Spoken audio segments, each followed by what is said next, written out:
Hello students, YouTube classes में आप सभी का स्वागत है। मेरा नाम विकास है।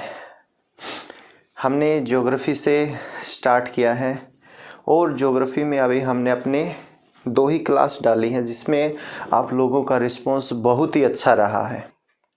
अब मैंने सोचा है कि भाई ज्योग्राफी और पॉलिटिकल हम दोनों सब्जेक्टों को साथ में लेके चलेंगे, यानी वीक में मैं 2 क्लास डालता हूँ और 2 क्लास रहेंगी ज्योग्राफी की और 2 क्लास रहेंगी पॉलिटिकल साइंस की। जिसको स्पेशल ज्योग्राफी सब्जेक्ट तैयार करना है अपना, वो इसको करता रहेगा, और जिसको स्पेशल पॉलिटिकल सब्जेक्ट तैयार करना है वो इसको करता रहेगा, या जिसको दोनों करने हैं वो इसी तरीके से चलता रहेगा। तो अब हम अपनी ये क्लास जो है वो पॉलिटिकल साइंस की डालेंगे, राजनीति विज्ञान जिसे कहा जाता है। और राजनीति की अगर हम बात करें तो भारत के अंदर जो राजनीति ने जन्म लिया वो लिया था कब? 1600 के अंदर। इस सन में क्या हुआ था, बताया जाता है कि भारत के अंदर राजनीति की शुरुआत हुई। क्यों? क्योंकि 1600 के अंदर ही ईस्ट इंडिया कंपनी भारत के अंदर आए थे। ये क्या थे? यूरोपियन थे। यूरोप से आने वाले पहले पुर्तगाली, फिर डच, और फिर 1600 में कौन आए थे? फिर आए थे अंग्रेज भारत के अंदर। तो जैसे हम बात करें कि विश्व का सबसे पुराना संविधान, सबसे ओल्ड कॉन्स्टिट्यूशन कौन से देश का है, तो वो ब्रिटेन का ही है। वर्ल्ड का सबसे पुराना संविधान अगर बात की जाए वो है कैसा? अलिखित है भाई, रिटन में नहीं है, लेकिन सबसे पुराना है अगर बात की जाए तो इन्होंने तो यहाँ पर आने के बाद देखा कि भाई यहाँ पर सिस्टम क्या है। यहाँ पर तो कहीं हम जा रहे हैं तो वहाँ कोई और राजा मिलता है जिसको वो रियासत बोल रहे हैं, कहीं और गए दूसरी साइड में वहाँ का राजा कोई और है। ये देश चल कैसे रहा है? क्यों? क्योंकि ब्रिटेन के अंदर तो क्या है? पार्लियामेंट है। पार्लियामेंट भाई कानून बनाती है और सारा देश उसी कानूनों पर क्या करता है? उन्हीं के तहत काम करता है। अपना जो भी ट्रेड, व्यापार, जो भी बदलाव होते हैं वहाँ पर पार्लियामेंट करती है। लेकिन यहाँ पर तो ये देश बटा हुआ है। तो इन्होंने सोचा कि भाई हम मान लेते हैं भाई कि इन्होंने क्या सोचा, हमने मान लिया कि हमारा देश टोटल 100 राजाओं के कब्जे में था। कुछ रियासत किसी के पास थी तो कुछ किसी के पास थी।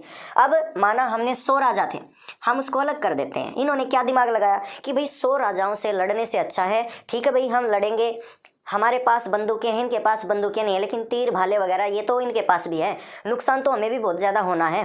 तो इन्होंने अपना नुकसान किए बिना ही अपने दिमाग से काम लेना शुरू कर दिया। और दिमाग से क्या लिया? इन्होंने सोचा कि हम इन 100 राजाओं से लड़ने से अच्छा इनको दिमाग से मारेंगे। अब दिमाग से मारेंगे मतलब इन्होंने क्या किया, ये किसी राजा के वहाँ पर उसका दरबारी बनकर, उसका डॉक्टर बनकर रहने लग गए। एक दूसरे को इसी तरीके से एक दूसरे के प्रति इन्होंने क्या किया? भड़काना शुरू किया। या फिर इन्होंने ये देखा कि इनमें से ऐसे कौन कौन से राजा हैं जो अपनी सत्ता को और भी ज़्यादा इस देश में विस्तृत करने के लिए क्या है? प्यासे हैं बिल्कुल। तो इन्होंने उसी चीज़ का फ़ायदा उठाया। इन्होंने ऐसे राजाओं को और ज़्यादा उकसाना शुरू किया और उस राजा से हमारे ही किसी दूसरे राजा के साथ उसको लड़वा दिया। और 2 लड़ेंगे तो भाई एक ना एक तो मरेगा ही। इस तरीके से हमारे ही 50 राजाओं से इन्होंने क्या किया? उनको उकसाकर हमारे 50 राजाओं को क्या करवा दिया? ऐसे मरवा दिया। पहले इनके सामने 100 का टारगेट था, 50 ये अपने दिमाग के बलबूते पर मरवा चुके हैं हमारे ही हाथों। अब इनके सामने टारगेट कितना रह गया? 50 का रह गया। इन्होंने सोचा कि भाई अब इन 50 को भी हम इसी तरीके से लपेटेंगे, यानी जो 50 थे इनमें से भी इन्होंने 25-30 जो राजा थे उनको एक दूसरे से लड़वा दिया। या फिर भाई माना इनमें से कुछ ऐसे थे जो इनकी चाल को समझ गए थे, ऐसे राजाओं के सेनापतियों को बहका लिया कि भाई अब तो तुम गुलाम हो, हम तुमको इस राजा को मरवा दो और ये रियासत, ये एरिया तेरे को ही दे देंगे, तेरे को ही यहाँ का राजा बना देंगे, और आने वाले टाइम में तेरे को अपनी फोर्स भी देंगे, प्रोटेक्शन भी करेंगे दूसरे राजाओं से। तो वो सेनापति थे, उन्होंने क्या किया? अपने राजाओं को मार दिया। तो इस तरीके से इन्होंने क्या किया? 20-30 राजा थे, ऐसे मरवा दिए। इन 50 में से माना 20 या 30। इसका सबसे अच्छा एग्जाम्पल रहा था ये 1757, 1757 में लड़ाई हुई थी किस चीज़ की? प्लासी की। अब प्लासी के अंदर क्या था? जो सिराजुद्दौला था वो राजा था। सिराजुद्दौला इनकी चाल को समझ चुका था कि भाई अंग्रेज क्या करना चाह रहे हैं, अंग्रेज हमको हमसे ही भिड़ा रहे हैं और ये क्या कर रहे हैं? हम एक दूसरे के दुश्मन होकर एक दूसरे को मार रहे हैं और ये उस एरिया को अपना ही बनाता जा रहे हैं। ये तो अपने रास्ते से क्या हटा रहे हैं? मुश्किलें हटा रहे हैं और हथियार हमको बना रखा है भाई।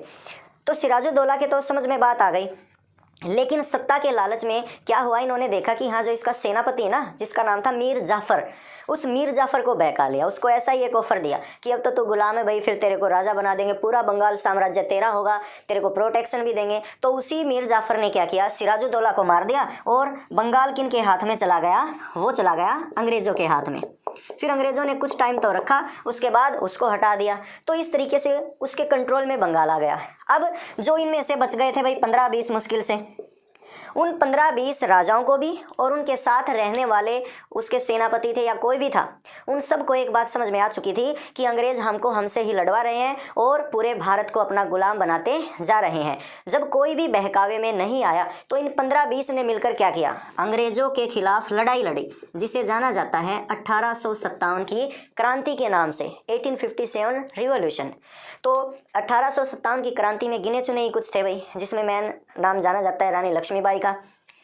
तो इस तरीके से कहाँ पर इन 100 से भाई पंगा लेना पड़ता है इनको, और अब कहाँ पर इन 15-20 के साथ ही लड़ने से काम चल गया। क्यों? क्योंकि इन 15-20 को भी हराना इनके लिए क्या हो गया था, बहुत ही मुश्किल हो गया था। तो इन्होंने यही सोचा था कि अगर हम इन 100 से लड़ेंगे ना तो हम जीत नहीं पाएंगे, बेशक हमारे पास बंदूकें हैं, अच्छे हथियार हैं। तो इस तरीके से इन्होंने दिमाग से क्या किया, हमारे इन राजाओं को एक दूसरे से ही लड़वा कर, बहला फुसला कर मरवा दिया, किसी को किसी के सेनापति के हाथों। तो यही क्या कहलाती है, यही क्या थी, यही राजनीति थी। तो इस कारण भारत में राजनीति की शुरुआत कब से मानी जाती है, 1600 ईस्वी से मानी जाती है। तो ये कुछ यहाँ पर हिस्ट्री रही थी भारत में राजनीति की शुरुआत की।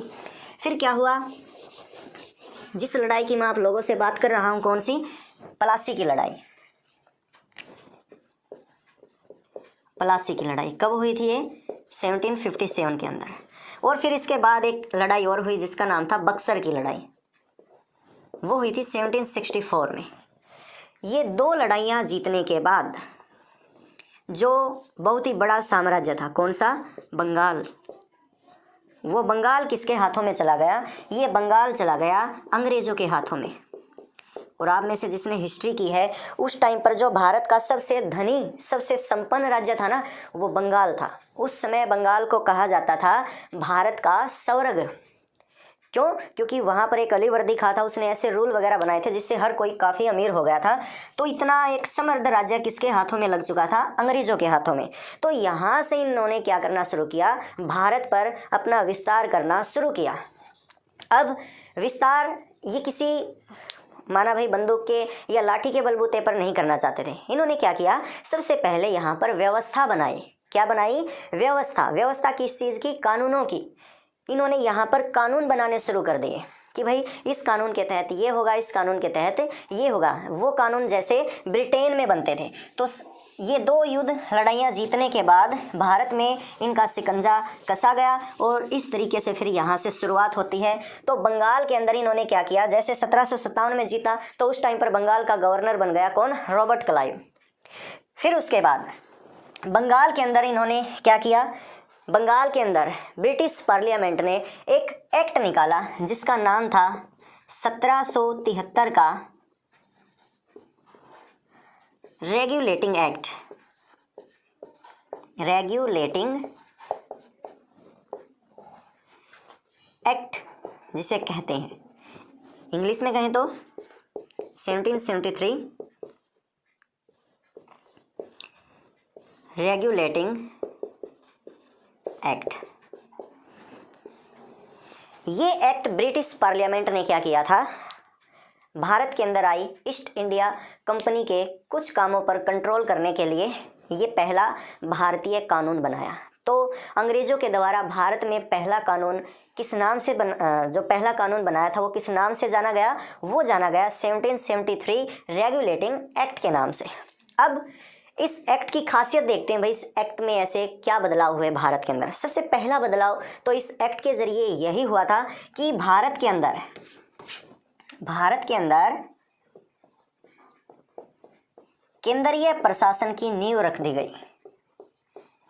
केंद्रीय प्रशासन की नींव रखी गई, सबसे पहला काम ये हुआ था। यानी भारत पर केंद्र का शिकंजा होने लग गया। केंद्र मतलब यहाँ का नहीं, ब्रिटिश पार्लियामेंट। जो ब्रिटिश पार्लियामेंट है उसका कंट्रोल में क्या हो गया, फिर इंडिया आना शुरू हो गया। तो क्वेश्चन पूछा जाता है कि भारत के अंदर कौन से एक्ट के द्वारा केंद्रीय प्रशासन की नींव रखी गई थी, तो क्या कहेंगे 1773 रेगुलेटिंग एक्ट। देखिए जो पॉलिटिकल साइंस है ना, ये रट्टाफिकेशन का सब्जेक्ट नहीं है। आप इस पर कितना भी रट्टा लगा लेना, इस सब्जेक्ट में अगर एग्जामिनर चाहेगा ना वो आपको बिल्कुल 0 बना देगा। क्यों? क्योंकि ये वो सब्जेक्ट है जहाँ पर क्वेश्चनों को घुमा फिरा के पूछा जाता है, सीधी लैंग्वेज में आपसे बात करेगा ही नहीं। वही क्वेश्चन होगा आपके सामने, लेकिन उसको पूछने का तरीका उसका कुछ अलग होगा जो आपको नहीं मिल पाएगा। आप सोचोगे कि पता नहीं भाई, ये तो बात उस टॉपिक में थी नहीं, ये क्वेश्चन तो ये कहाँ से आ गया, लेकिन वो वही मिलेगा। आगे बात समझ में, किस तरीके से वो बदलाव करेगा। तो आप इस सब्जेक्ट को सीखना, न कि भाई रटना नहीं है, पढ़ना नहीं है, ये हमको सीखना है, ताकि वो कितना ही घुमा फिरा लेगा हमको आंसर मिल जाए। तो केंद्रीय प्रशासन की नींव रखी गई, ब्रिटिश पार्लियामेंट की यानी। फिर सेकंड काम क्या हुआ, जब 1757 के अंदर 1757 के अंदर सिराजुद्दौला मारा गया तो बंगाल का गवर्नर बन गया कौन, रॉबर्ट क्लाइव। फिर 1757 से लेकर 1773 तक ऐसे ही चलता रहा। जो कंपनी यहाँ पर आई हुई थी वो अपने मनमाने तरीके से काम करती रही। तो उसके मनमाने काम को देखते हुए ही ब्रिटिश पार्लियामेंट ने भारत पर अपना कुछ अधिकार जमाना शुरू कर दिया। और उन्होंने क्या किया, उन्होंने भारत के अंदर गवर्नर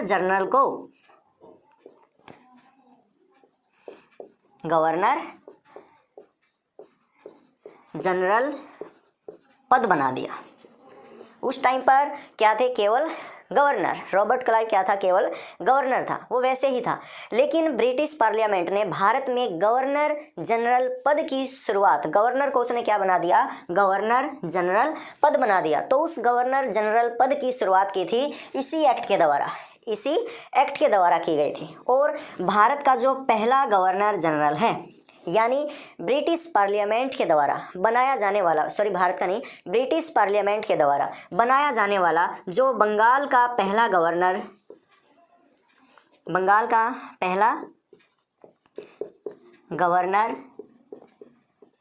जनरल बना, उसका नाम था भाई वॉरेन हास्टिंग्स।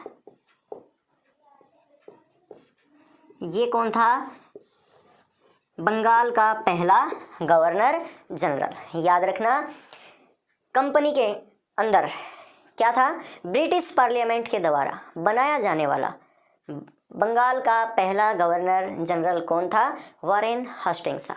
सिंपल अगर क्वेश्चन आपसे पूछा जाता है बंगाल का पहला गवर्नर कौन था, और अगर ऑप्शन में रॉबर्ट क्लाइव है तो आप उसका नाम लेंगे। सिंपल में बंगाल का पहला गवर्नर कौन था। लेकिन अगर पूछा जाए कि ब्रिटिश पार्लियामेंट के द्वारा बंगाल का पहला गवर्नर जनरल किसे बनाया गया, तो क्या कहेंगे, वॉरेन हास्टिंग्स को। या फिर ऐसे पूछा जाए बंगाल का प्रथम गवर्नर जनरल किसे बनाया गया, तो उसमें भी फिर किसका नाम आएगा, वॉरेन हास्टिंग्स का आएगा। गवर्नर जनरल बनाया गया, किसका आएगा, वॉरेन हास्टिंग्स का आएगा। भाई ध्यान रखना। अब इसी एक्ट के थ्रू क्या हुआ था भाई, बंगाल के अंदर एक इस तरीके से पहला गवर्नर जनरल बना दिया। और इस गवर्नर जनरल के लिए एक 4 सदस्यीय, इसके लिए एक 4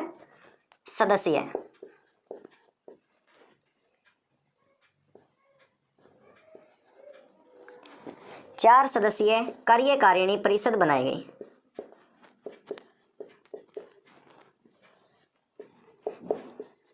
परिषद को बोलते हैं काउंसिल। इसके लिए क्या बनाई, एक काउंसिल बनाई। कितने सदस्य है, 4 सदस्य। इन चारों की बात की जाए तो कौन कौन थे इसमें, क्लेवरिंग, नंबर 2 मंसल, क्लेवरिंग मंसल। नंबर 3 बात की जाए तो बरवेल। और नंबर 4 की बात की जाए तो फिलिप फ्रांसिस। ये थे इसकी कार्यकारिणी के 4 सदस्य। अब मैं आपको बता दूं इसमें से क्वेश्चन कैसे निकालने हैं आप लोगों को। छोटे एग्जाम में सिंपल पूछा जाएगा कि गवर्नर जनरल पद की शुरुआत कौन से एक्ट के थ्रू की गई थी, तो ये नाम आ जाएगा। कुछ अगर उसको लेवल बढ़ाना है एग्जाम का, तो उसमें पूछ लेगा कि बंगाल का पहला गवर्नर जनरल वॉरेन हास्टिंग्स को किस एक्ट के थ्रू बनाया गया या किसे बनाया, ये पूछ लेगा। लेकिन अगर नेट करते हो या और उससे भी बढ़े जाते हो या स्पेशल सब्जेक्ट के लिए तैयारी कर रहे हैं, तो उसके अंदर ये भी पूछेगा कि उसके साथ कितने सदस्यीय कार्यकारिणी परिषद बनाई गई, तो 4 सदस्य थी। और ज़्यादा डीप जाएगा बिल्कुल हाई लेवल तक, तो पूछ लेगा भाई उन चारों के नाम क्या थे, तो क्या कहोगे, क्लेवरिंग, मंसल, बरवेल और फिलिप फ्रांसिस। ये थे इसके कार्यकारिणी परिषद के 4 सदस्य। मैन कौन था, अध्यक्ष कौन था भाई इस परिषद का, वॉरेन हास्टिंग्स। ये मिलकर अब बंगाल के लिए क्या करने लग गए, कानून बनाने लग गए। यानी वॉरेन हास्टिंग्स और इसके 4 सदस्य मिलकर क्या करने लग गए, बंगाल के लिए नए नए कानूनों का निर्माण करने लग गए। किस तरीके से वहाँ पर शासन करना है वो उन रूल को वहाँ पर बनाने लग गए और उसी के तहत वहाँ पर काम होने लग गए। ये काम हुआ। फिर उसके बाद इसी एक्ट के थ्रू, इसको रफ कर रहा हूँ भाई साइड से मैं। फिर इसके बाद क्या किया गया, इस एक्ट के तहत 1774 में, देखो एक्ट निकला था कब, 1773, रेगुलेटिंग एक्ट। तो 1774 के अंदर क्या काम हुआ, कलकत्ता के अंदर, कलकत्ता में पहला एससी बनाया गया, पहला एससी बनाया गया। अब एससी का मतलब क्या होता है, सुप्रीम कोर्ट। क्या कहेंगे, सुप्रीम कोर्ट कहेंगे। भारत के अंदर पहला सर्वोच्च न्यायालय कब बनाया गया था, 1774 के अंदर बनाया गया था। कहाँ पर बनाया गया था, कलकत्ता के अंदर भारत के पहले सर्वोच्च न्यायालय को बनाया गया। यहाँ तक तो जो छोटे वाले एग्जाम आते हैं यहाँ तक क्वेश्चन निकालेगा उसमें, ठीक है। मुश्किल से अगर भाई माना एसआई के लिए या सीपीओ के लिए जाते हो तो ये उससे ये भी पूछ सकता है कब बनाया गया, 1774 के अंदर। और बात आती है बिल्कुल डीप पूछेगा तो इसके अंदर क्या किया, एक मुख्य न्यायाधीश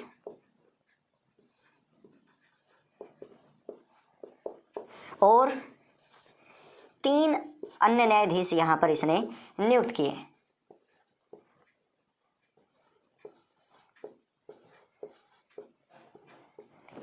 अब एक मुख्य कौन था, ये था भाई एलिजा एम्पे। ये था भारत का पहला मुख्य न्यायाधीश। फर्स्ट सीजेआई ऑफ, कौन था, फर्स्ट सीजेआई मतलब पहला चीफ जस्टिस ऑफ इंडिया कौन था, फर्स्ट सीजेआई था भाई एलिजा एम्पे। और 3 अन्य थे भाई, वो 3 अन्य कौन कौन थे, वो थे भाई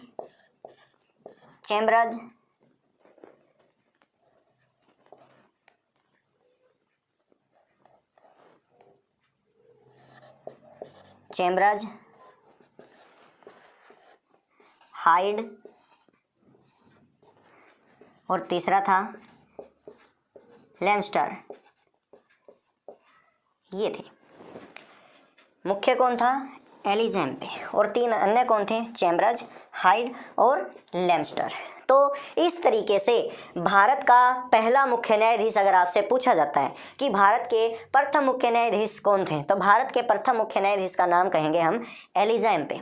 ये क्वेश्चन भी 2 तरीके से बनता है भाई। एक तो अगर हमसे पूछा जाए भारत का प्रथम मुख्य न्यायाधीश तो सिंपल नाम आएगा, लेकिन एक अगर पूछा जाता है भारत का पहला भारतीय मुख्य न्यायाधीश, अब तक तो अंग्रेजों का राज था भाई, तो अंग्रेज किसी भारतीय को क्यों बनाएंगे, क्योंकि वो तो हमको गुलाम करने आए हैं।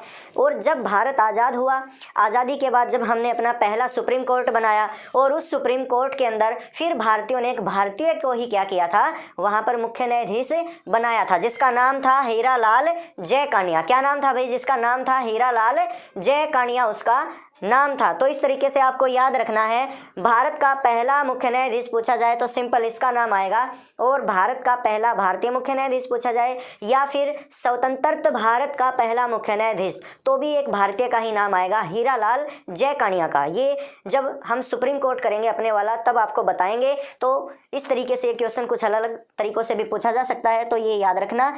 इसके अंदर एक मुख्य और 3 अन्य थे। फिर उसके बाद इस एक्ट के थ्रू कुछ और भी काम हुए थे, जैसे भाई ब्रिटिश पार्लियामेंट ने कहा कि जो भारत के अंदर कंपनी गई है और उस कंपनी के अंदर जो कर्मचारी है वो कर्मचारी भारत के अंदर रिश्वत नहीं लेगा भाई, वो कर्मचारी भारत के अंदर क्या नहीं लेगा, रिश्वत नहीं लेगा। अगर रिश्वत लेते हुए पकड़ा गया तो उस पर कानूनी कार्यवाही की जाएगी। इसी एक्ट के थ्रू कोर्ट ऑफ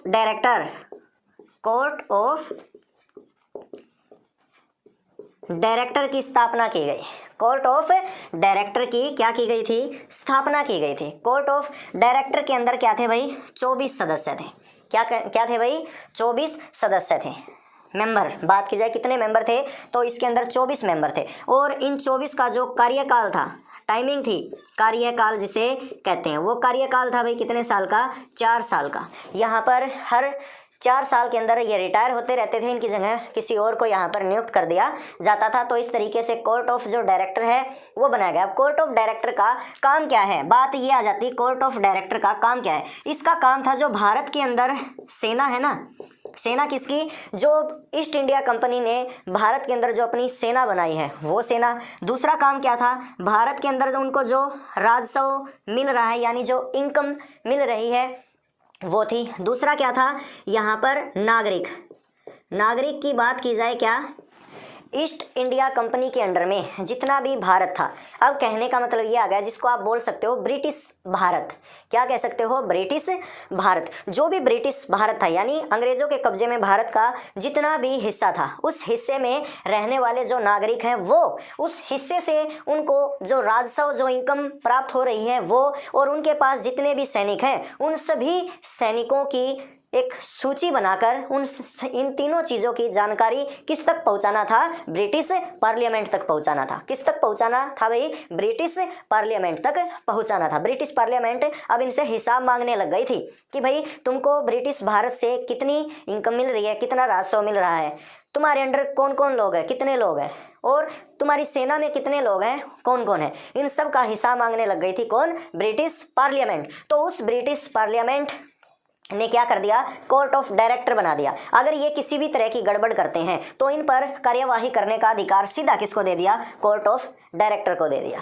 आगे बात समझ में? इसीलिए क्या बनाया गया था? कोर्ट ऑफ डायरेक्टर की यहाँ पर स्थापना की गई थी। अब इसके बाद ये हो गया रिश्वत लेना, और रिश्वत लेने के साथ साथ, या फिर भाई एक अलग से काम बताएं आपको, यहाँ पर एक चीज़ और कर दी गई थी कि भाई जो भी कंपनी के अंदर काम कर रहे हैं कर्मचारी है, एक तो जैसे रिश्वत नहीं लेगा, दूसरा कोई भी कंपनी का कर्मचारी भारत के अंदर अपना पर्सनली प्राइवेट बिजनेस नहीं कर सकता, अपना वो खुद का काम यहाँ पर व्यापार नहीं कर सकता। अगर कोई कर्मचारी भारत में अपना प्राइवेट बिजनेस या प्राइवेट व्यापार करना चाहता है तो उसको ब्रिटिश पार्लियामेंट से क्या लेना पड़ेगा? पहले लाइसेंस लेना पड़ेगा।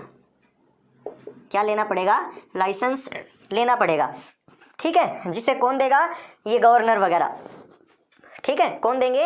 ये गवर्नर देगा। और अकेला गवर्नर ही नहीं, गवर्नर अपने इन 4 सदस्यों से तसल्ली से पूछताछ करके ही डिसीजन लेगा, अकेला उसका नहीं माना जाएगा। वो परमिशन मिलके देंगे और लास्ट में गवर्नर फाइनल करेगा, तब जाकर ये लाइसेंस पास होगा, और तब जाकर वो कर्मचारी क्या कर पाएगा? भारत के अंदर अपना कोई प्राइवेट व्यापार कर पाएगा। तो इस तरीके से क्या हुआ था? 1773 के एक्ट के तहत भारत के अंदर क्या किया गया? कुछ महत्वपूर्ण काम किए गए। अब इसके बाद एक के बाद एक एक्ट आना स्टार्ट रहा भाई। 1773 के बाद फिर जल्दी ही एक और एक्ट निकाला गया। इसके बाद जल्दी ही क्या किया गया? एक और नया एक्ट निकाला गया। उस नए एक्ट को निकालने की ज़रूरत इन्हें क्यों लगी? इनको लगा कि भाई हमने जो पहला अपना कानून निकाला था ना, यानी रेगुलेटिंग, उस रेगुलेटिंग के अंदर कुछ कमियां रह गई है। उस कमियों को दूर करने के लिए 1781 के अंदर इन्होंने निकाला एक्ट ऑफ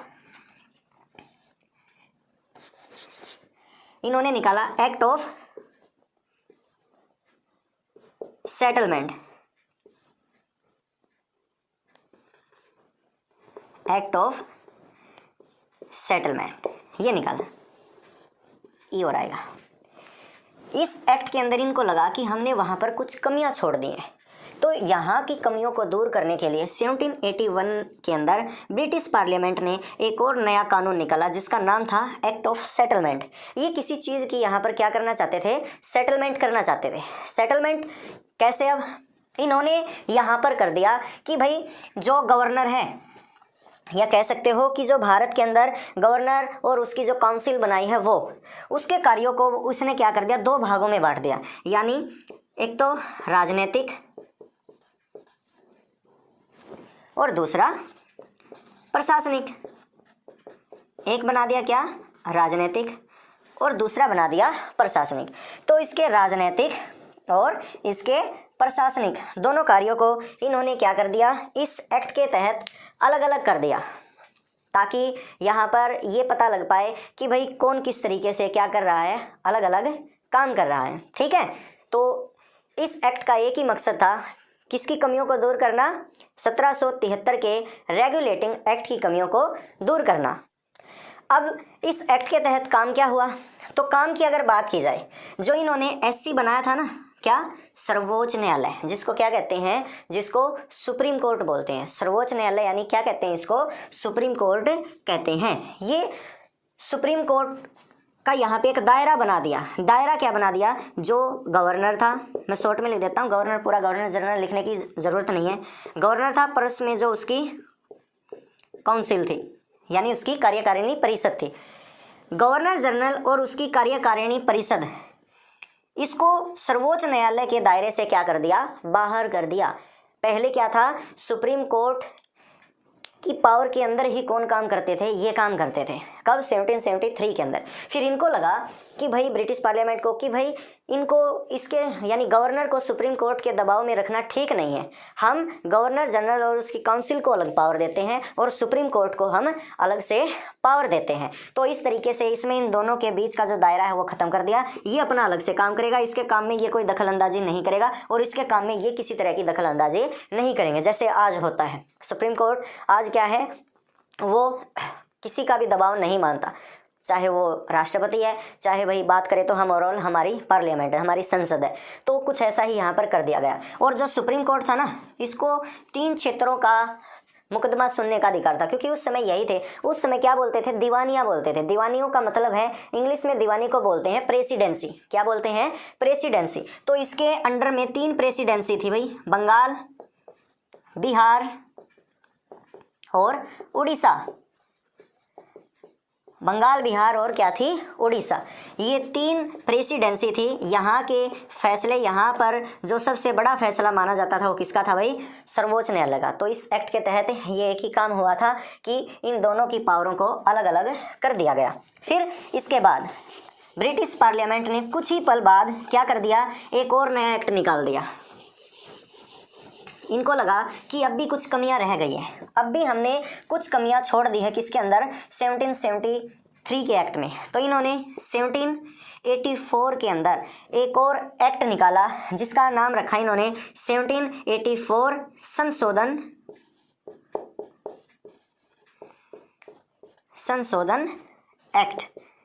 एक्ट या कह सकते हो संशोधन अधिनियम। एक्ट को हिंदी में अधिनियम बोलते हैं। क्या कहते हैं, अधिनियम कहते हैं, यानी इसको बोलते हैं 1784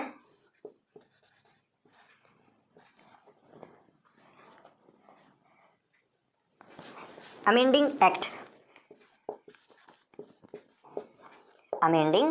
एक्ट। भाई इंग्लिश में थोड़ा भूल जाते हैं, तो इसको कहते हैं 1784 संशोधन अधिनियम या 1784 अमेंडिंग एक्ट के नाम से इसे जाना जाता है। इसके तहत काम क्या हुए, इसके तहत काम यही हुए जो मैंने बताया था। यहाँ पर कंपनी के राजनीतिक कार्यों पर क्या किया इन्होंने, कंट्रोल किया। राजनीतिक कार्यों पर क्या किया, कंट्रोल किया। इसके लिए इन्होंने क्या बनाया, board of control.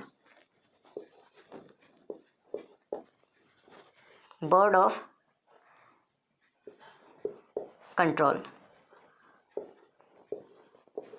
Board of control की क्या की इन्होंने, स्थापना की भाई। यानी हिंदी में कहते हैं भाई इसको नियंत्रक बोर्ड।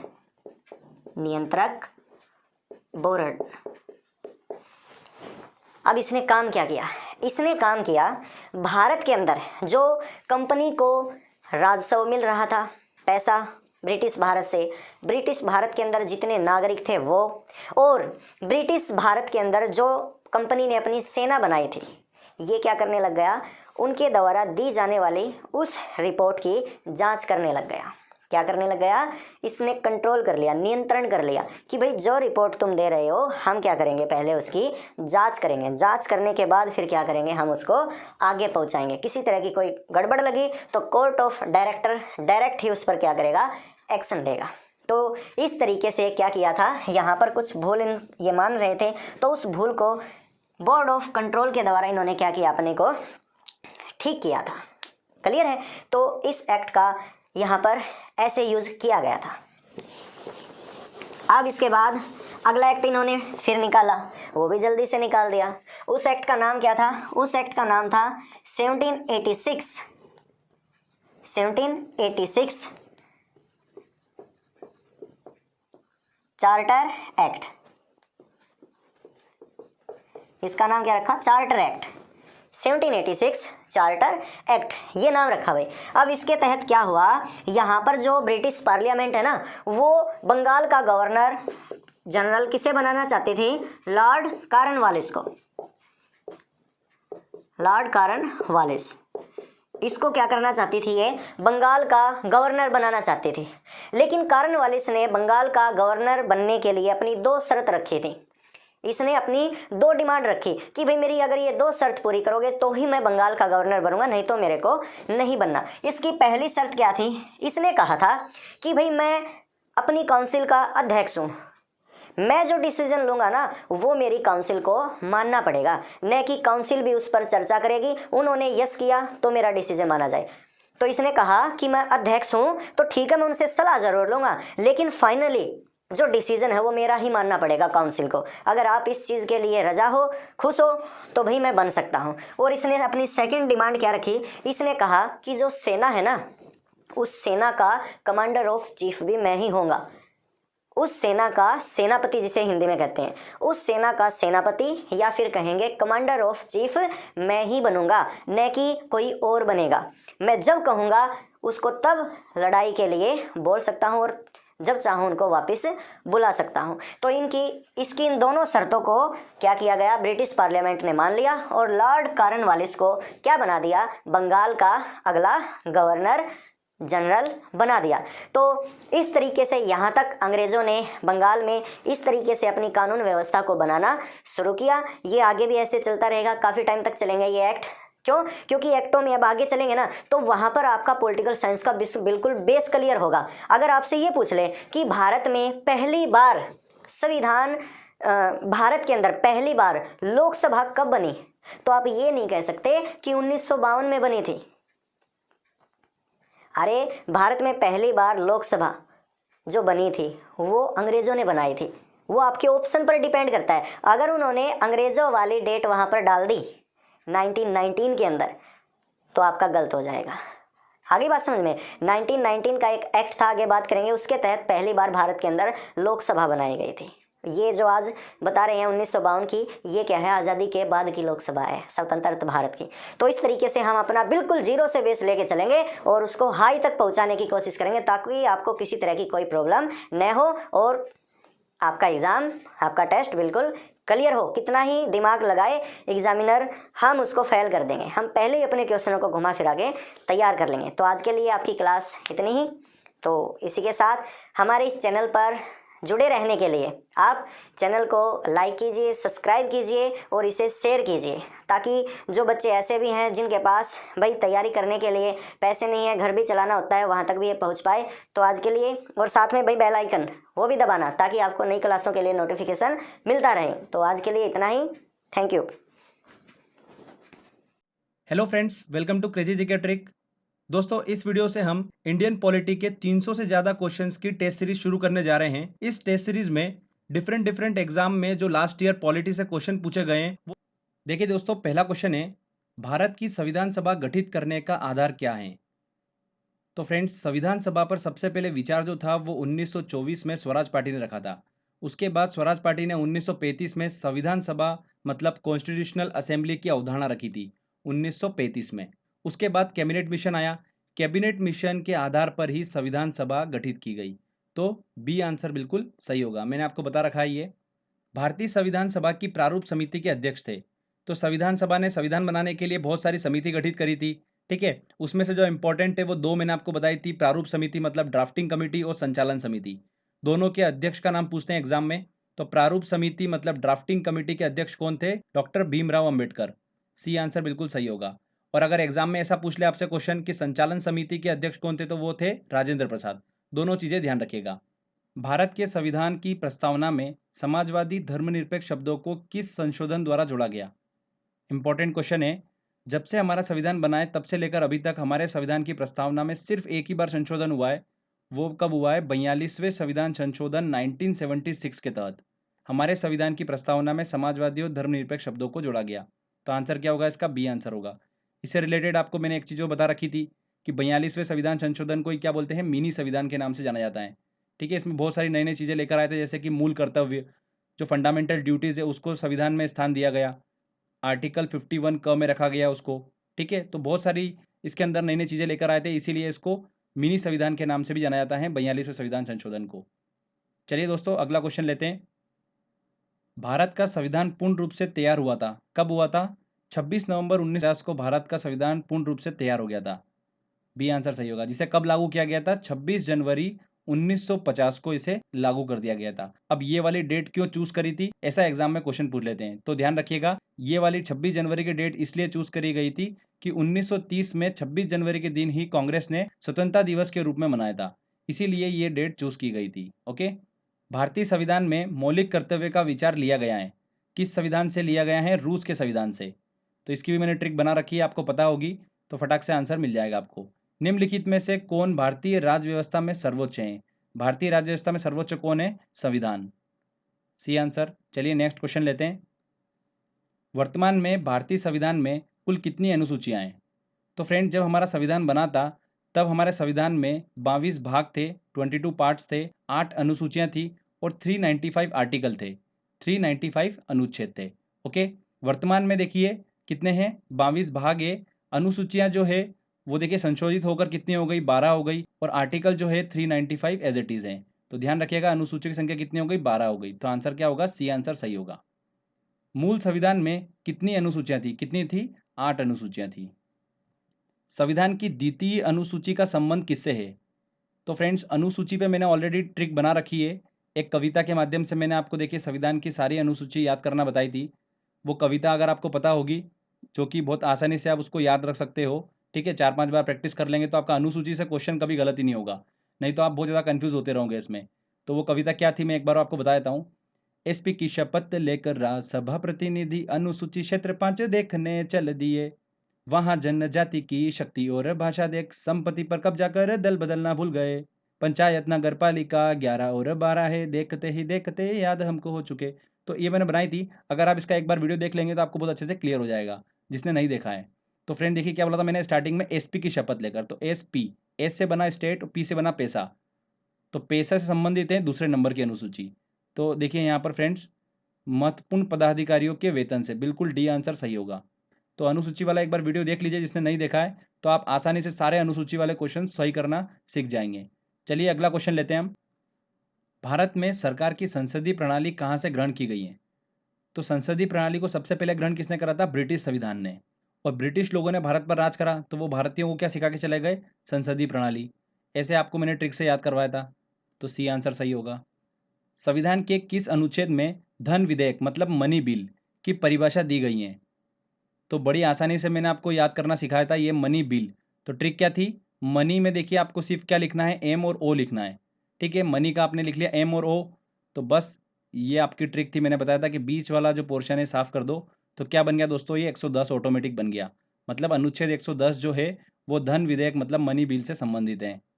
भारतीय संविधान में शामिल नीति निर्देशक सिद्धांत किसके संविधान से प्रेरित हैं? नीति निर्देशक सिद्धांत जो होता है उसको इंग्लिश में क्या बोलते हैं? Directive principle of state policy. तो किस संविधान से लिया गया है? ट्रिक क्या थी हमारी? नीति निर्देशक सिद्धांत में क्या है? धन का समान वितरण मतलब आय का समान वितरण, और आय से रिलेटेड देखिए एक ही वर्ड दिखेगा, आयरलैंड, मतलब डी आंसर सही होगा। बहुत बार एग्जाम में क्वेश्चन पूछा गया है, ये कम से कम 7 से 8 बार एग्जाम में पूछ लिया गया क्वेश्चन है, तो वेरी वेरी इंपॉर्टेंट है, ध्यान रखिएगा। चलिए अगला क्वेश्चन लेते हैं हम। भारतीय नागरिकों के मूल कर्तव्यों का विवरण संविधान के किस भाग में दिया गया है? तो फंडामेंटल ड्यूटीज जो है वो संविधान के किस भाग में उसका विवरण दिया गया है? भाग 4 क में। ठीक है, और किस अनुच्छेद में रखा गया है वो भी ध्यान रखिएगा, 51 क में उसे रखा गया है। संविधान के किस भाग में संविधान संशोधन की प्रक्रिया का उल्लेख है? तो संविधान के भाग 20 में अनुच्छेद 368 में संविधान संशोधन की प्रक्रिया का उल्लेख दिया गया है। सी आंसर, ये भी इंपॉर्टेंट क्वेश्चन है। वर्तमान समय में भारतीय संविधान में गणना की दृष्टि से कुल कितने अनुच्छेद और अनुसूचियां हैं? मैंने आपको बताया था अनुच्छेद कितने 395 और अनुसूचियाँ कितनी है अभी 12 अनुसूचियाँ। तो बी आंसर बिल्कुल सही होगा। चलिए अगला क्वेश्चन लेते हैं। भारतीय संविधान में समानता का अधिकार 5 अनुच्छेदों द्वारा प्रदान किया है, वह कौन से हैं? तो फ्रेंड्स समानता का अधिकार मतलब मौलिक अधिकार में, तो ये मैंने आपको बताए थे मौलिक अधिकार कितने हैं, हमारे 6 मौलिक अधिकार हैं। इसको याद करने की ट्रिक बताई थी मैंने आपको। ई एफ ने शोध किया किस पर? शिक्षा पर।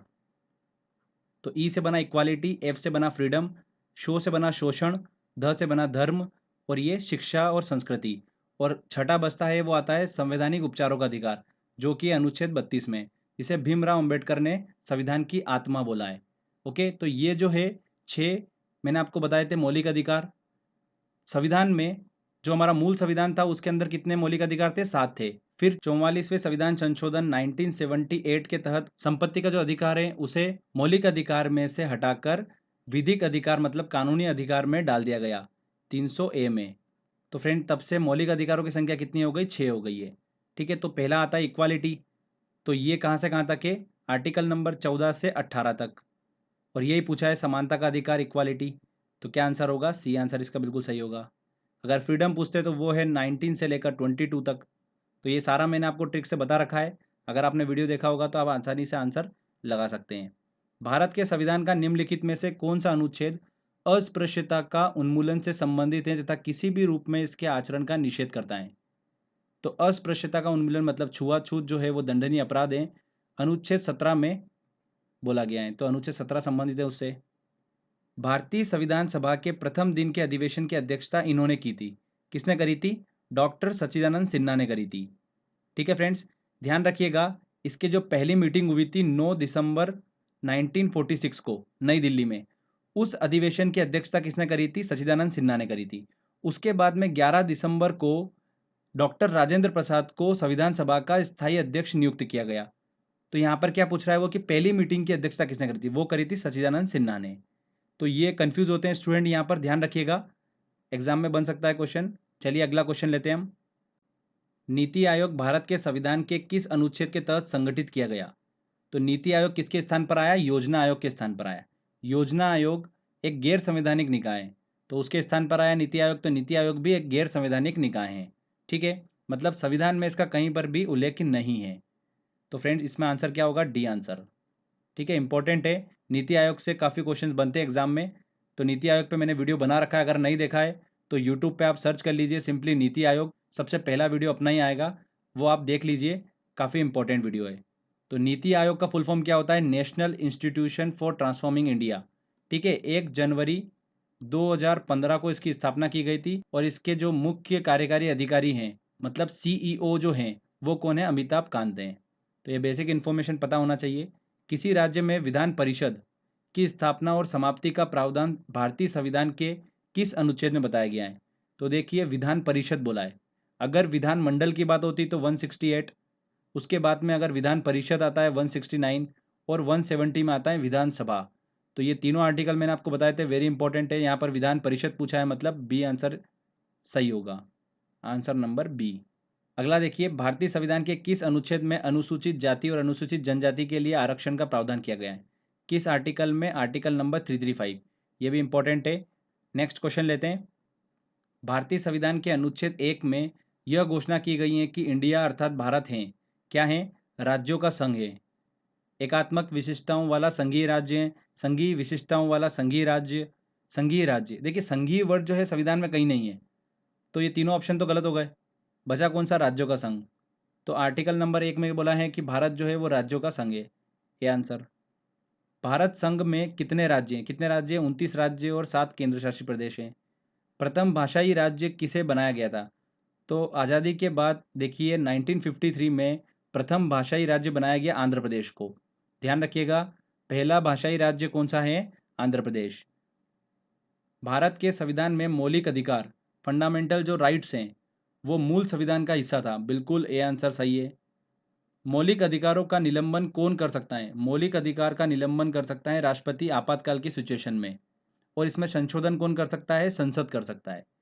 भारतीय संविधान के अंतर्गत मूल अधिकारों का संरक्षक कौन होता है? कौन होता है? न्यायपालिका।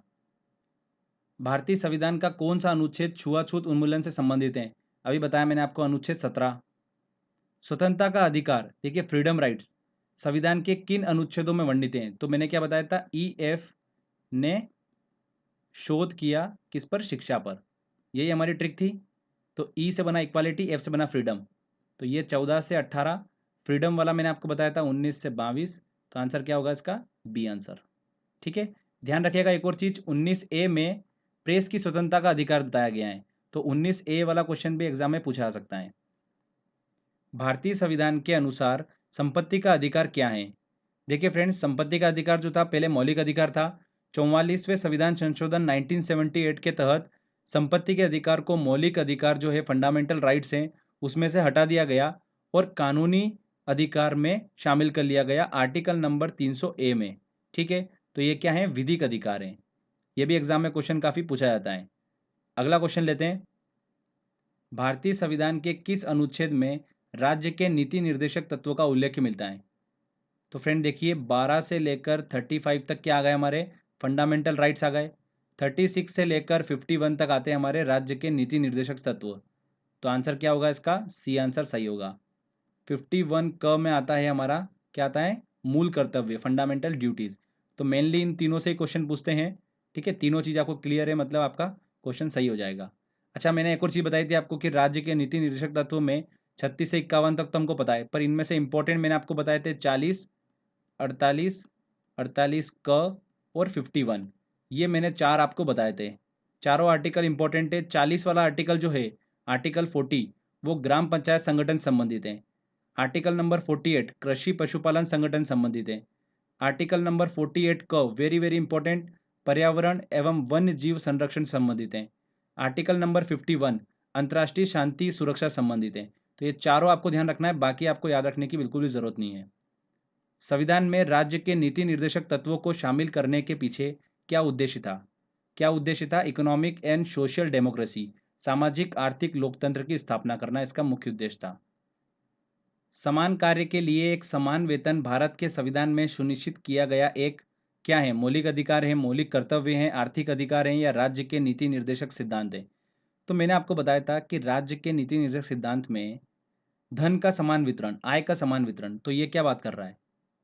समान कार्य के लिए समान वेतन, मतलब धन का समान वितरण हो, तो वो राज्य के नीति निर्देशक सिद्धांत का अंग है। बिल्कुल डी आंसर सही होगा।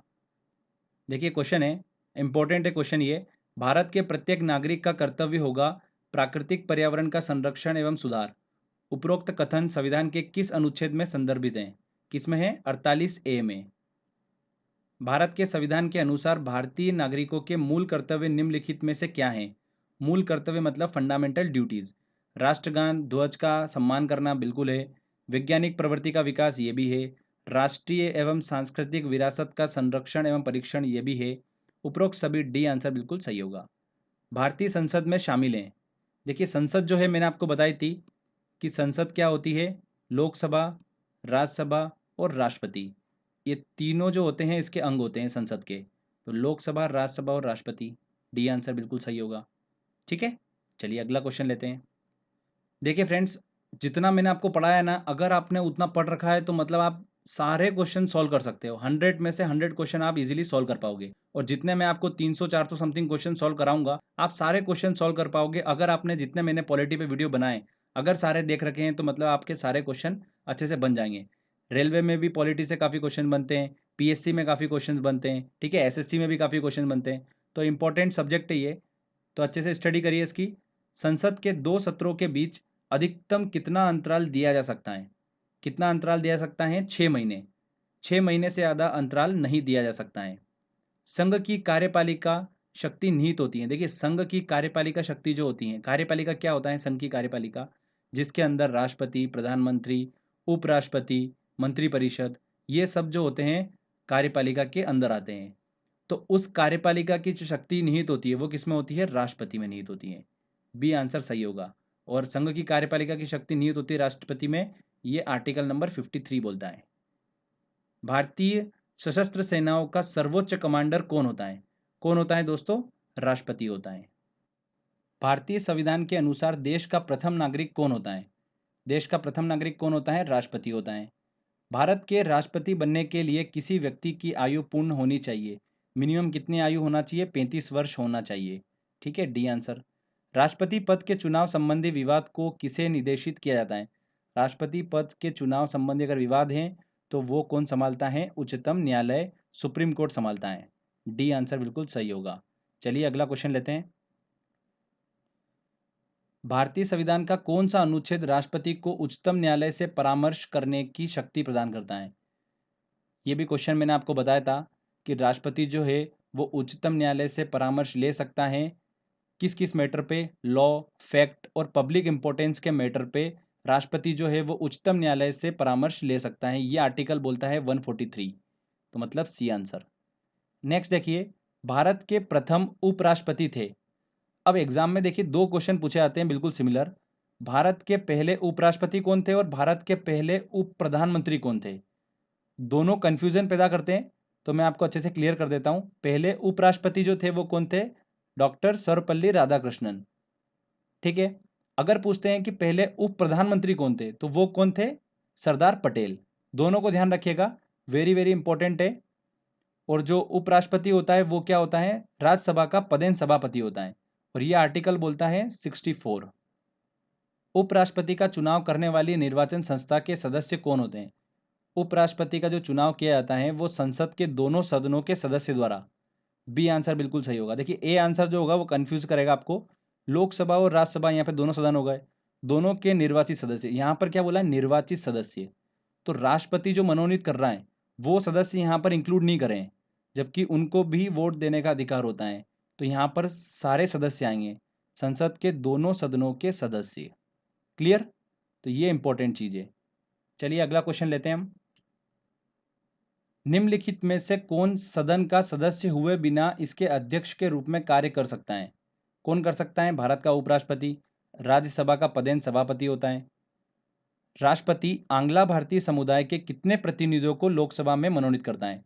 इंपॉर्टेंट क्वेश्चन है ये। देखिए राष्ट्रपति जो है आंग्ला भारतीय समुदाय के 2 सदस्यों को लोकसभा मनोनीत करता है।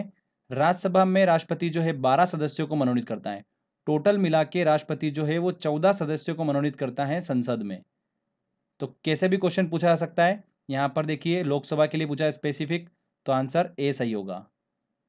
लोकसभा में आंग्ला भारतीय समुदाय के 2 सदस्यों को मनोनीत करने की शक्ति किसके पास होती है? राष्ट्रपति के पास में। घुमा फिरा के क्वेश्चन पूछे जा सकते हैं। चलिए अगला क्वेश्चन लेते हैं। राज्यसभा के चुनाव हेतु आयु निम्नलिखित में से कम नहीं होना चाहिए। मिनिमम आयु कितनी होना चाहिए राज्यसभा के चुनाव हेतु? 30 वर्ष होना चाहिए। C answer. राज्यसभा के सदस्यों का कार्यकाल कितने वर्ष का होता है? राज्यसभा के सदस्यों का कार्यकाल होता है 6 वर्ष का। इसी से मिलता जुलता क्वेश्चन भी ध्यान रखिएगा। विधान परिषद जो होती है उसके सदस्यों का कार्यकाल भी कितना होता है? 6 वर्ष का होता है।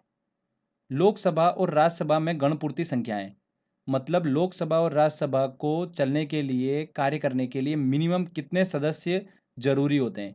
तो गणपूर्ति संख्या वही होती है। ठीक है, तो कुल सदस्य संख्या का 1/10 सदस्य उपस्थित होना चाहिए, तभी सदन की कार्यवाही हो सकती है।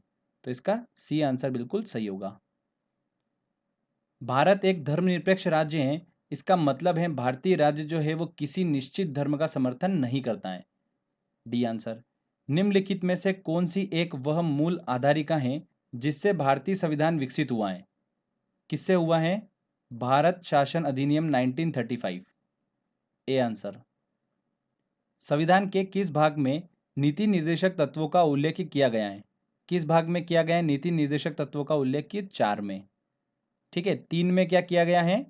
फंडामेंटल राइट्स, और 4A में किया गया है फंडामेंटल ड्यूटीज। तीनों ही इंपॉर्टेंट है।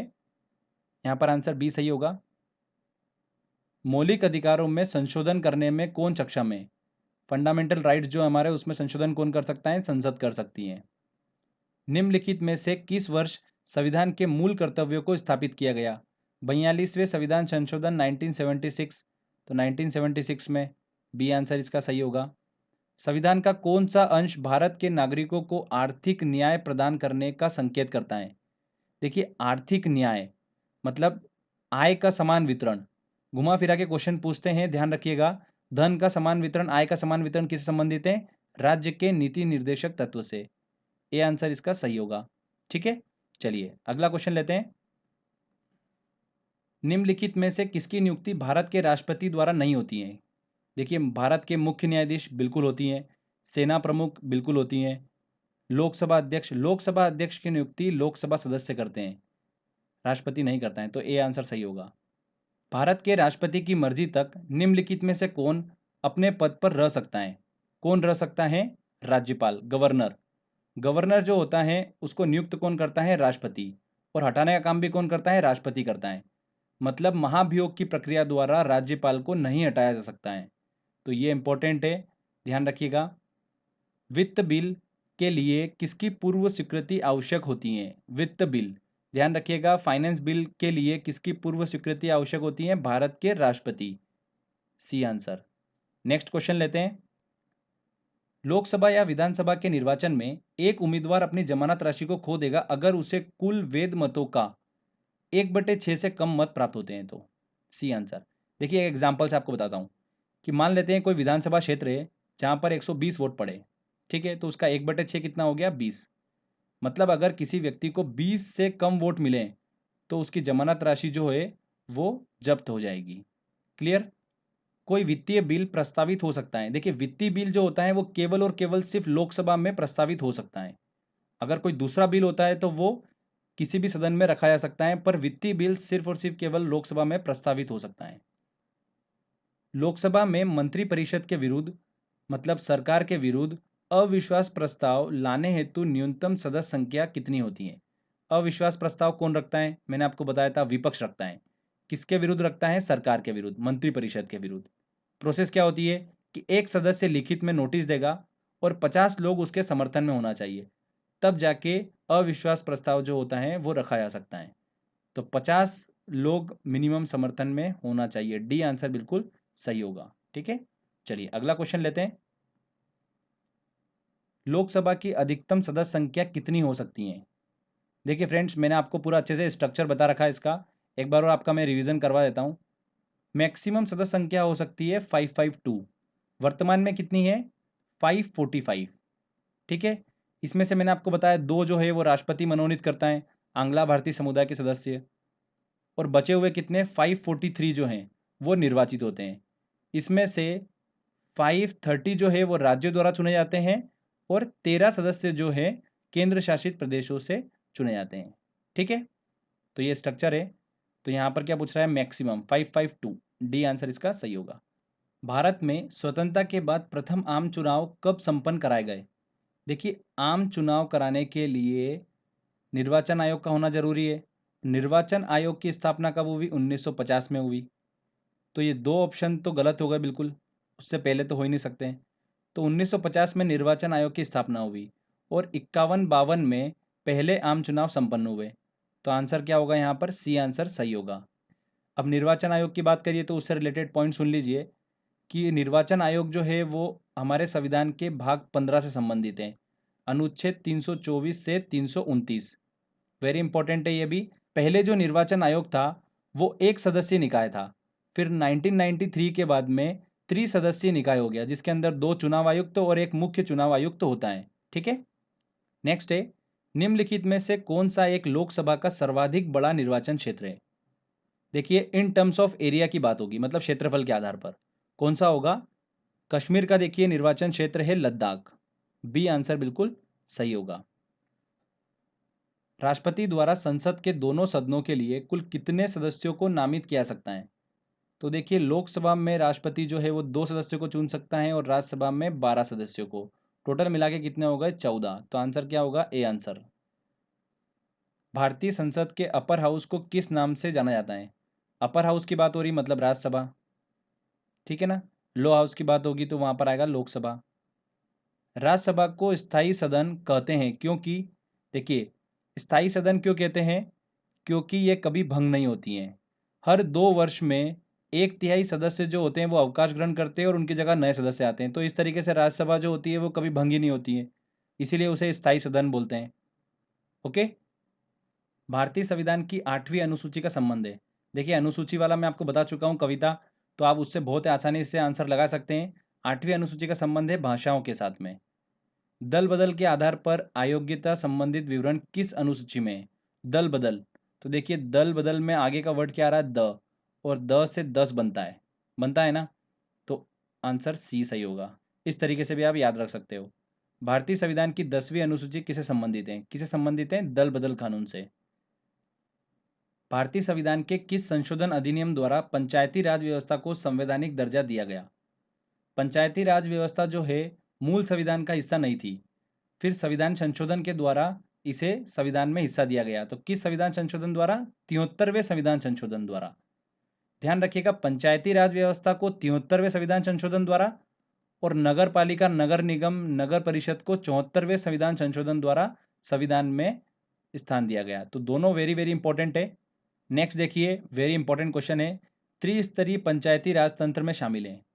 त्रिस्तरीय पंचायती राज तंत्र का सुझाव किसने दिया था? बलवंत राय मेहता समिति ने दिया था 1957। गांव के विकास के लिए उन्होंने बोला कि ग्राम पंचायत हो, खंड ब्लॉक स्तर के विकास के लिए पंचायत समिति हो, जिले के विकास के लिए जिला परिषद हो। तो ये बोला था बलवंत राय मेहता समिति ने, त्रिस्तरीय पंचायती राज व्यवस्था का सुझाव दिया था। आंसर क्या होगा? देखिए सी आंसर होगा, ग्राम पंचायत, ब्लॉक अथवा पंचायत समिति और जिला परिषद। यदि पंचायत भंग होती है तो किस अवधि के अंदर निर्वाचन होंगे? किस अवधि के अंदर? 6 माह के अंदर। किसकी रिस्पॉन्सिबिलिटी होती है? राज्य सरकार की रिस्पॉन्सिबिलिटी होती है पंचायत चुनाव की। यह भी इंपॉर्टेंट है, इसको भी ध्यान रखिएगा। संविधान के किस अनुच्छेद में संविधान संशोधन प्रक्रिया का उल्लेख है? किस अनुच्छेद में? अनुच्छेद 368। अगर हम पार्ट की बात करेंगे, भाग की बात करेंगे, तो भाग है 20। दोनों चीज ध्यान रखिएगा। संविधान में संशोधन की पहल की जा सकती है।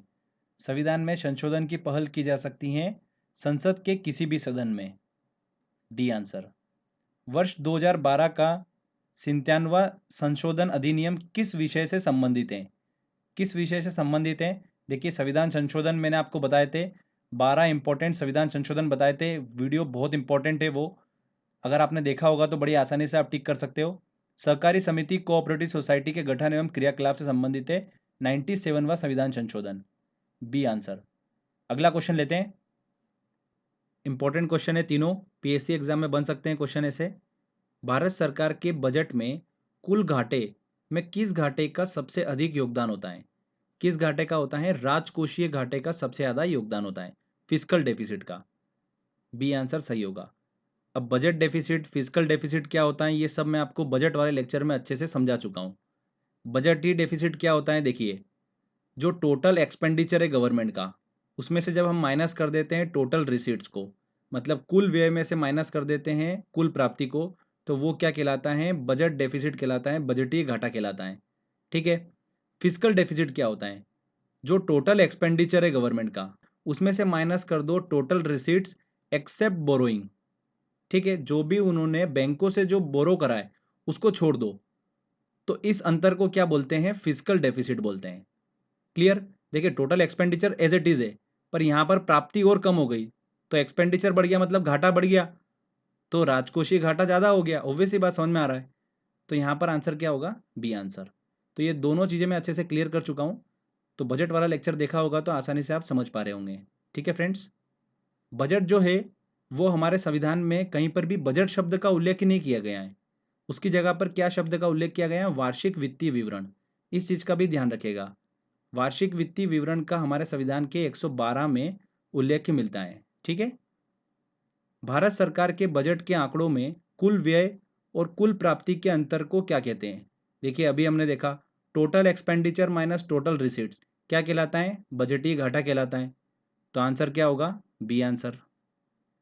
चालू वित्तीय वर्ष के परिणामों को आधार मानकर अगले वर्ष का बजट तैयार करना क्या कहलाता है? देखिए फ्रेंड्स, चालू वित्तीय वर्ष जो करंट में चल रहा है उसके परिणामों को आधार मानकर अगले वर्ष का बजट तैयार करना क्या कहलाता है? परफॉर्मेंस बजट कहलाता है। जीरो बेस बजट क्या होता है? कि पुराने वित्तीय वर्ष को सब भूल जाओ, फ्रेश नए सिरे से बजट तैयार करना क्या कहलाता है? जीरो बेस बजट कहलाता है। आउटकम बजट क्या कहलाता है? हर तिमाही समीक्षा करना, तो वो आउटकम बजट हो गया। तो यहां पर देखिए समझ में आया आपको? सी वाला आंसर बिल्कुल सही होगा, निष्पादन बजट। चलिए अगला क्वेश्चन लेते हैं। भारतीय राज्यों में राज्यपाल की नियुक्ति कौन करता है? राज्यपाल की नियुक्ति कौन करता है दोस्तों? राष्ट्रपति करता है। इसको शपथ दिलाने का काम कौन करता है? उच्च न्यायालय का मुख्य न्यायाधीश। जो हाई कोर्ट का मुख्य न्यायाधीश होता है वो उसको राज्यपाल को शपथ दिलाने का काम करता है। राज्यपाल के लिए मिनिमम आयु कितनी होना चाहिए? 35 वर्ष होना चाहिए। तो ये कुछ बेसिक पॉइंट है, पता होना चाहिए आपको। 6 वर्ष की आयु से 14 वर्ष की आयु के बीच के सभी बच्चों को शिक्षा का अधिकार, ये हमारा क्या है, मौलिक अधिकार है, मूल अधिकार है। बी आंसर इसका सही होगा। निम्न में से किसको हटाने का प्रावधान संविधान में नहीं है?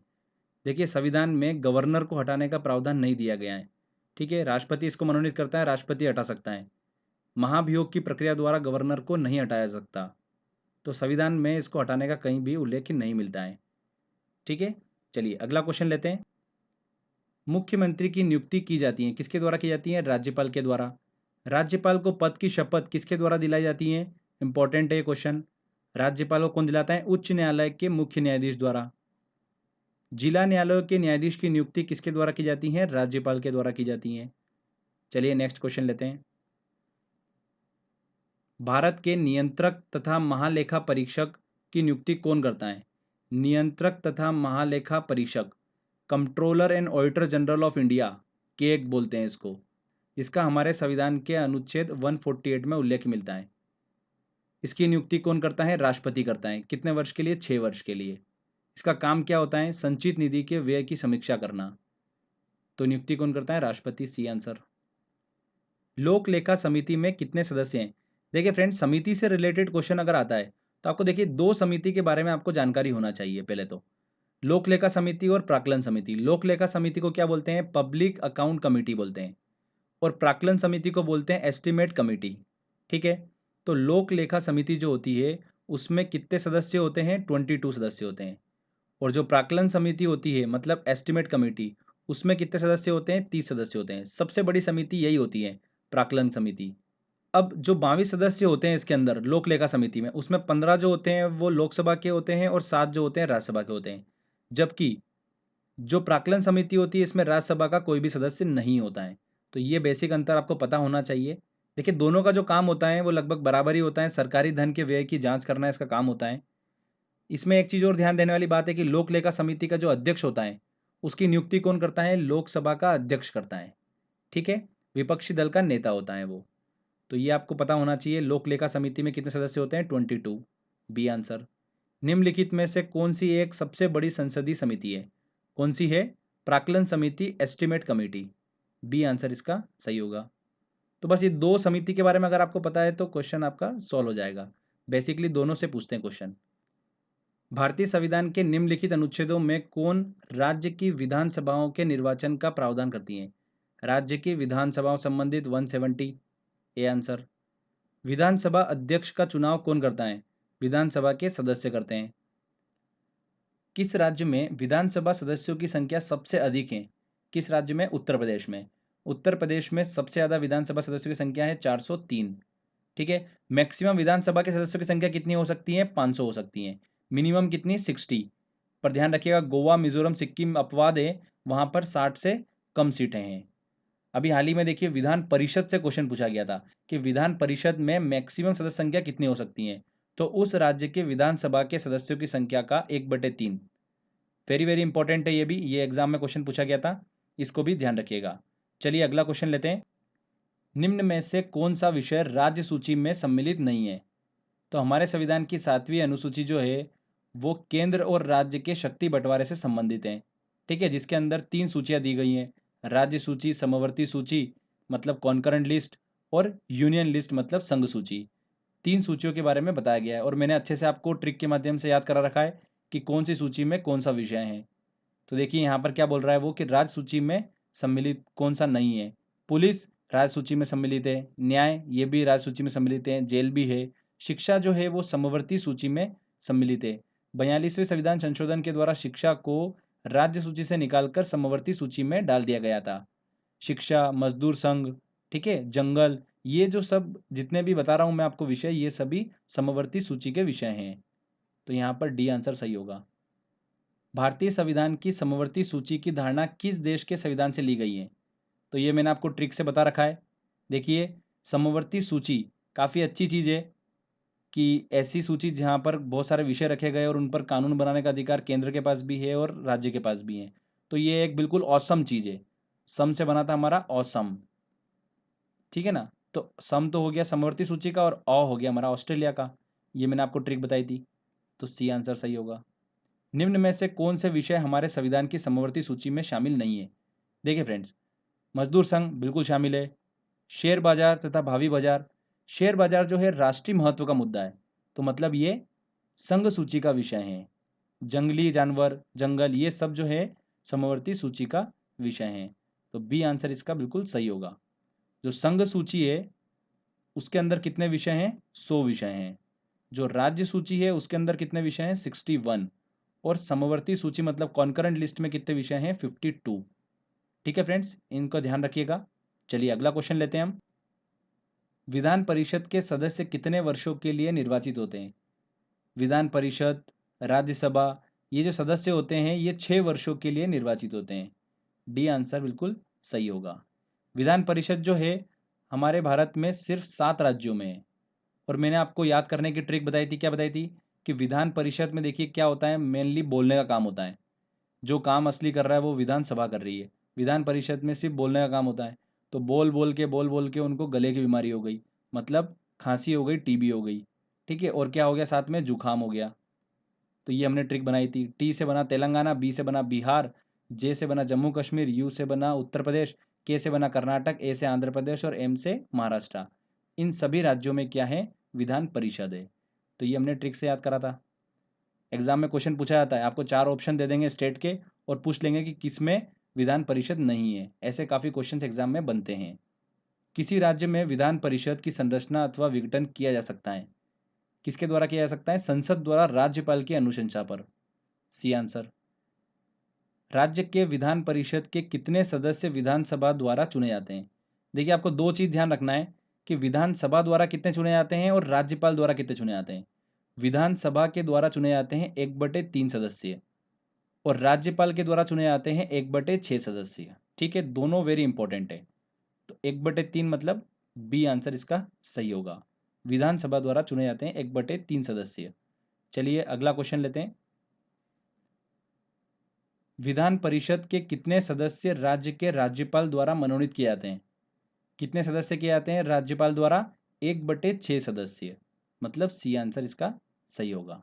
तो फ्रेंड्स देखिए यहाँ पर हमने टेस्ट 1 को अच्छे से कंप्लीट कर लिया है। इसमें हमने 100 क्वेश्चन कंप्लीट करें। काफ़ी इंपॉर्टेंट क्वेश्चन है सभी। अगला जो टेस्ट 2 आएगा इसका, उसमें हम 101 से 200 क्वेश्चन तक कवर करेंगे और इसी तरीके से मैं आपको 300 प्लस पॉलिटी के इंपॉर्टेंट क्वेश्चन सॉल्व कराऊंगा। वेरी वेरी इंपॉर्टेंट है ये एसएससी एग्जाम्स के लिए, पीएससी एग्जाम के लिए, रेलवे जो आने वाली एग्जाम है उसके लिए भी काफ़ी इंपॉर्टेंट है। तो फ्रेंड्स इसी तरीके से प्रैक्टिस करते रहिए, मेहनत करते रहिए। मेरा सपोर्ट आपको हमेशा रहेगा। अगर आपको दोस्तों ये मेहनत अच्छी लगी है, वीडियो आपको अच्छा लगा है, तो प्लीज़ वीडियो को लाइक करिए, शेयर करिए और कमेंट करके बताइए वीडियो कैसा लगा। अगर आपने अभी तक चैनल को सब्सक्राइब नहीं करा है तो सब्सक्राइब भी कर लीजिए, क्योंकि इस तरीके की जब भी वीडियो मैं अपलोड करूंगा आपको उसका बेनिफिट मिलता रहेगा। तो फ्रेंड्स मिलते हैं अगले वीडियो में। जय हिंद, जय भारत।